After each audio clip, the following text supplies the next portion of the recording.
Şükür sana Allah'ım,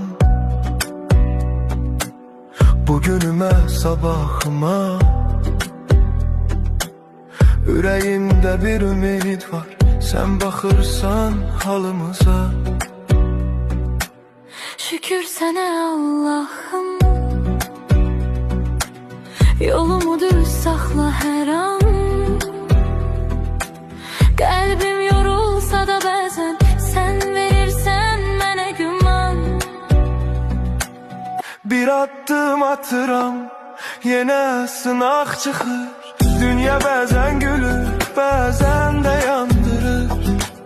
Amma mən bilirəm, tək deyiləm heç vaxt.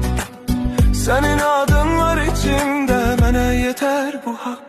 Evimə bərəkət, canıma səhət, qəlbimə təmizlik, dilimə məhəbbət. Hər kəs öz payını halal qazansın, Allahın nuru ilə qaranlıq dağılsın. Ya Rabbim gəncə güc ver, yaşlıya səbr. Qəmli olan ürəklərə biraz rahatlıq ver. Kim yorulub, kim ağlayıb, kim tək qalıbsa, sən çatdı köməyini, gecikmə Allah'ım. Şükür sənə Allah'ım, bugünümə sabah